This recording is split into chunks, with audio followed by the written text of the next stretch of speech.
Video ini dibuat oleh saya, Kesha Yusuf, dengan NIM 200911020110. Selamat menikmati videonya. Pada video kali ini, saya akan membahas satu topik dari buku History of Western Philosophy karangan Bertrand Russell. Dan topik yang saya ambil adalah Socrates. Socrates merupakan tokoh yang sangat penting dalam sejarah filsafat Yunani atau dalam pemikiran modern Barat, karena ia merupakan guru dari filsuf terkenal Plato. Socrates lahir sekitar tahun 479 sebelum Masehi. Ia lahir dari keluarga yang biasa saja, tanpa latar belakang pendidikan yang hebat, bukan dari kaum elit. Ayah Socrates merupakan seorang pengrajin batu atau stonemason, dan ibunya seorang bidan. Socrates digambarkan sebagai lelaki yang memiliki tampang yang jelek, karena ia memiliki hidung yang pesek dan mata yang aneh, seperti mau keluar, yang dimana bentuk matanya pun juga tidak seperti orang biasanya. Matanya dikatakan bahwa satu menghadap lurus normal dan satu menghadap samping, yang dimana artinya itu Socrates dapat melihat sesuatu tidak hanya seperti pandangan orang biasa, namun juga dapat melihat dari sudut pandang yang lain, dari samping maksudnya. Dan juga penampilan yang tidak menarik, karena kadang baju yang dipakai oleh Socrates itu hampir tidak pernah ganti, yang dimana setiap satu musim baru Socrates mengganti bajunya. Berdasarkan tulisan mengenai Socrates yang ditulis oleh Plato dan Xenophon, Socrates merupakan orang yang memiliki rasa penasaran yang tinggi, sampai-sampai ia rela hidup dalam kemiskinan. Walaupun begitu, ia imun terhadap rasa lapar, haus, udara dingin, yang dimana dikatakan di buku bahwa Socrates yang berpenampilan biasa saja dan juga telanjang kaki dapat bertahan dalam cuaca yang sangat dingin. Beda dengan para tentara yang pada waktu itu sedang bertugas. Mereka, para tentara tersebut, merasa sangat kedinginan pada hari itu. Namun Socrates terlihat sangat nyaman berjalan tanpa menggunakan alas kaki. Dan ia juga tidak menyukai minum anggur dan tidak memerlukannya, berbeda dengan orang yang hidup pada zaman itu. Socrates juga pernah ikut berperang membela Yunani. Pada usia 50-an, ia menikahi istrinya Xanthippe dan melanjutkan hidupnya, yang dimana pada saat itu Athena tidak lagi berada di puncak emasnya, sehingga menurut Socrates pada saat itu moral orang Athena mengalami kemerosotan. Kemudian suatu saat teman Socrates bertanya, "Siapakah orang yang paling bijaksana?" Dan peramal tersebut mengatakan bahwa Socrates merupakan orang yang paling bijaksana. Mendengar hal tersebut, Socrates pun tidak merasa bahwa itu adalah dirinya, karena ia merasa bahwa ia tidak tahu apa-apa dan tidak sebijaksana yang dimaksudkan peramal. Oleh karena itu, ia pergi mencari tahu siapakah orang yang dimaksudkan oleh peramal tersebut. Dan ia mulai bertanya kepada orang-orang yang ia jumpai, para kaum intelektual, orang-orang yang disebut bijaksana. Dan ia mencoba mempertanyakan bagaimana kualitas kebijaksanaan orang tersebut. Dan setiap ia bertanya, ternyata jawabannya tidak sesuai dengan apa yang dia pikirkan. Karena itu ia merasa bahwa orang yang dimaksudkan oleh peramal tersebut ialah dirinya sendiri. Socrates sering disebut sebagai si pengganggu karena sifatnya yang sangat menjengkelkan. Kenapa menjengkelkan? karena ia akan menghampiri siapapun untuk bertanya begitu banyak hal. Ia tidak hanya bertanya kepada kaum intelektual, melainkan pada rakyat-rakyat biasa pun ia akan bertanya. Menurut catatan mengenai Sokrates, Sokrates selalu berada di tempat ramai seperti di pasar, karena disitulah ia bisa mendapatkan berbagai macam informasi dari segala sudut pandang. Selain hanya mencari tahu, Sokrates pun suka memberitahu apa yang ia ketahui secara gratis, yang dimana hal itu berbalik dengan para kaum sofis, yang hanya akan membuka suara jika mereka dibayar.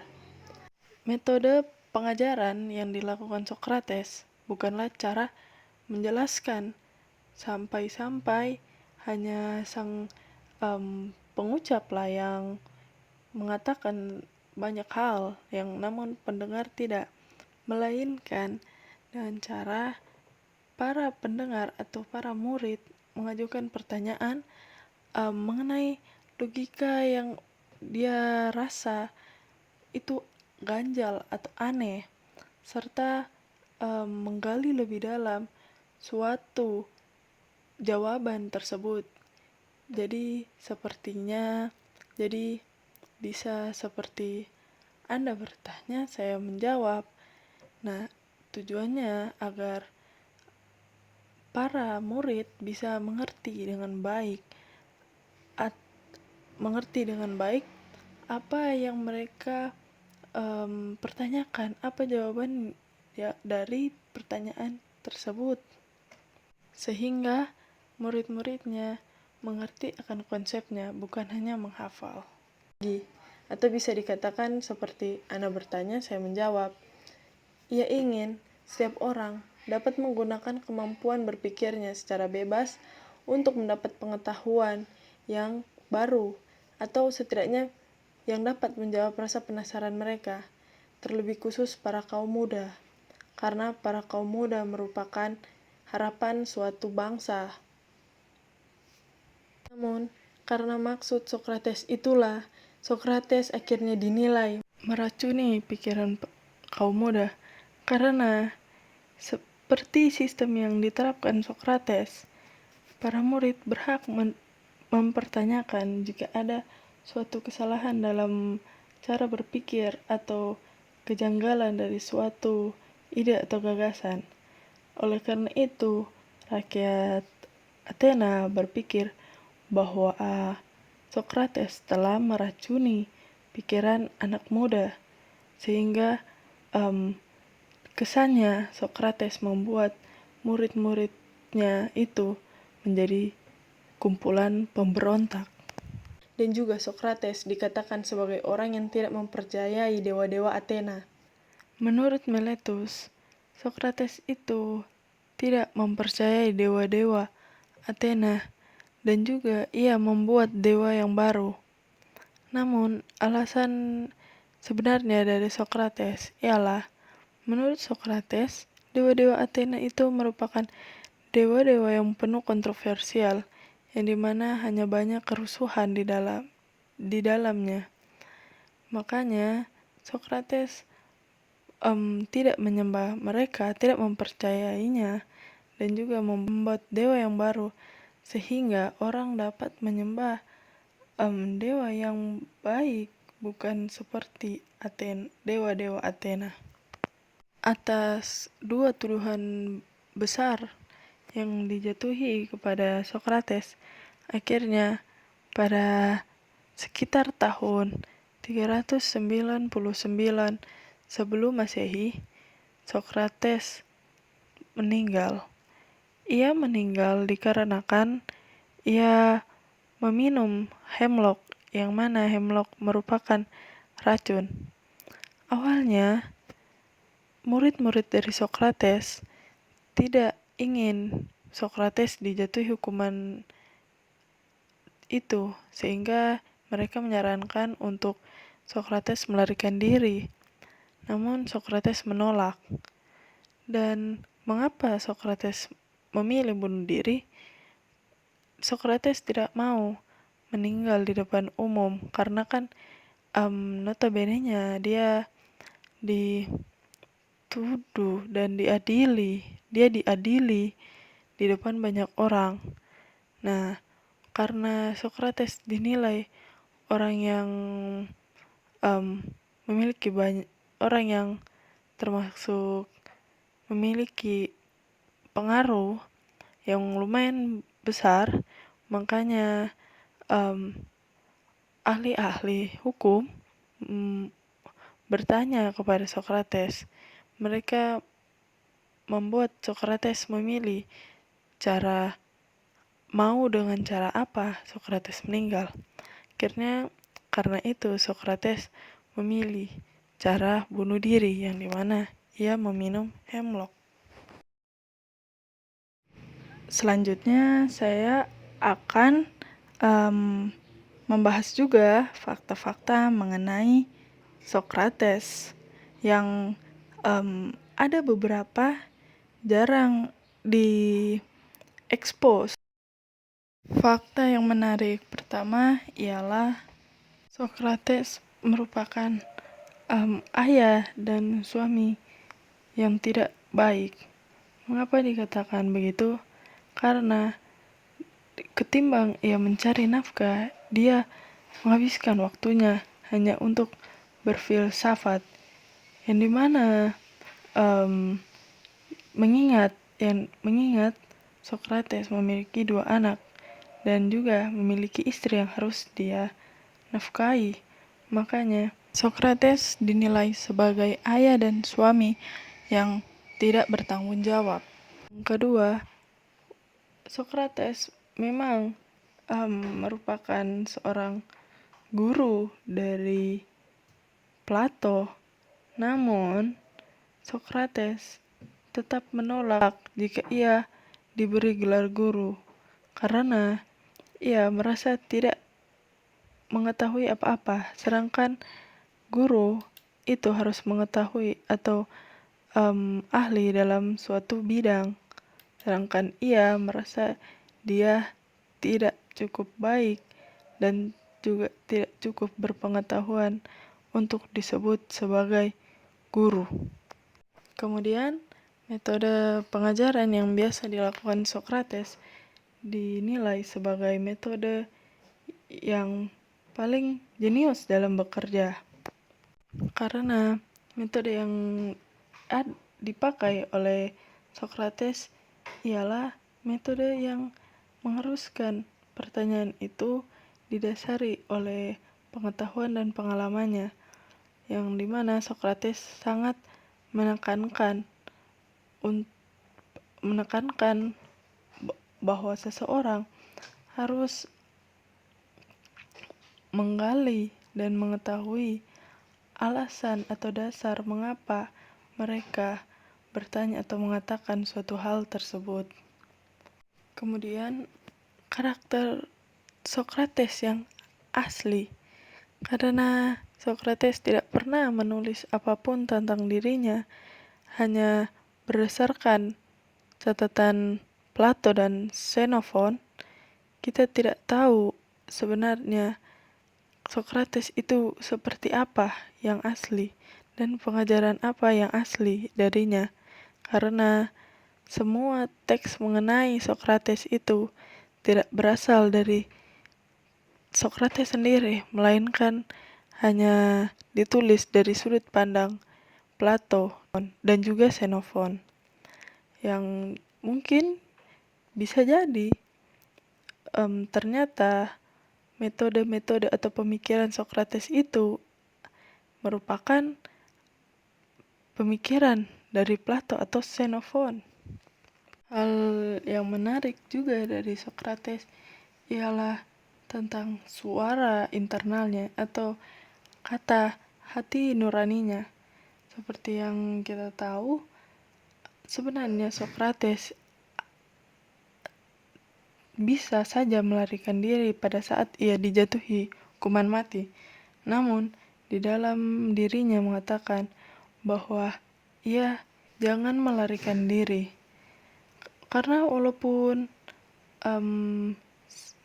melarikan diri, Socrates juga walaupun dia dituduh sebagai orang yang tidak percaya dewa-dewa, dia ternyata memiliki satu hal yang ia percaya, yang dimana dia memanggilnya Oracle of Apollo di Delphi, yang dimana ia beranggapan bahwa karakter itu yang melindungi jiwa semua orang Athena. Nah, oleh karena itu, ada beberapa opini mengenai Socrates, yang dimana Socrates merupakan penderita skizofrenia atau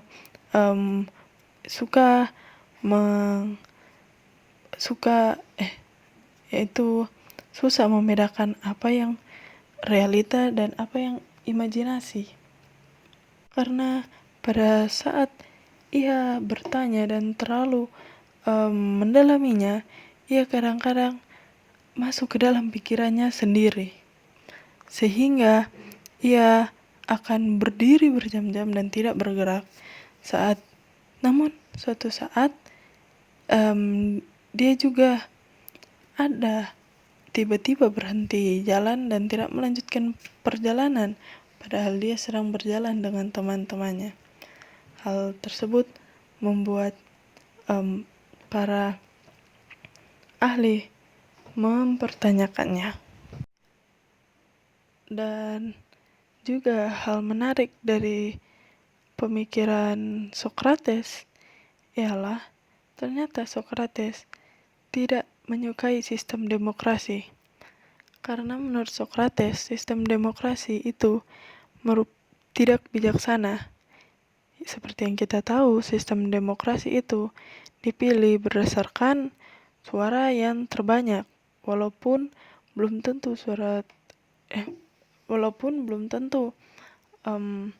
hal yang disepakati itu adalah hal yang paling benar. Oleh karena itu, menurut Socrates, demokrasi itu tidak bagus karena bisa saja orang memilih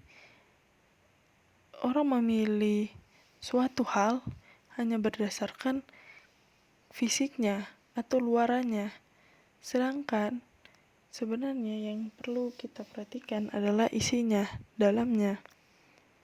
Nah, oleh karena itu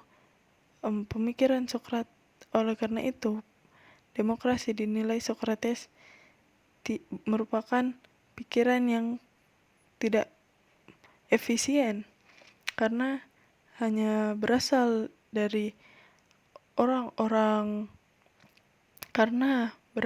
berbagai orang, entah itu dia bijaksana ataupun tidak. Menurut Socrates, keputusan penting harus diambil oleh orang yang bijaksana, bukan oleh suara terbanyak.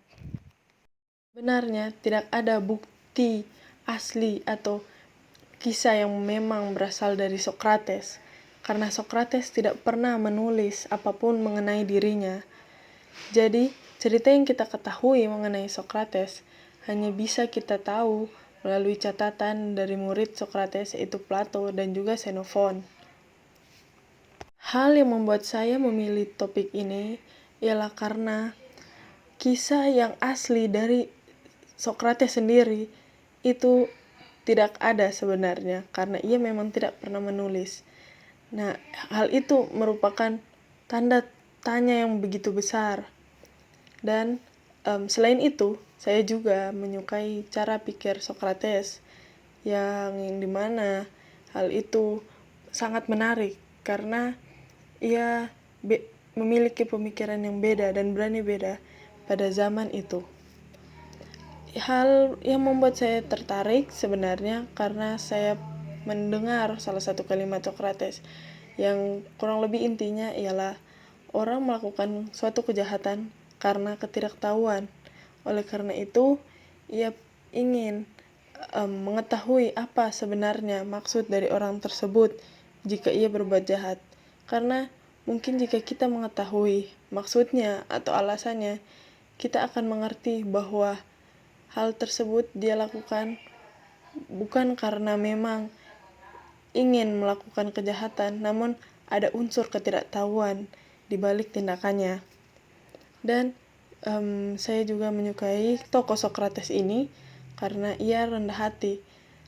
Ia mengatakan bahwa ia tidak tahu apa-apa, Padahal secara nyatanya ia merupakan tokoh yang memiliki pemikiran yang luar biasa, yang dimana jika diingat lagi, peramal tersebut mengatakan bahwa ia orang yang paling bijaksana, namun ia mengatakan bahwa ia tidak tahu apa-apa.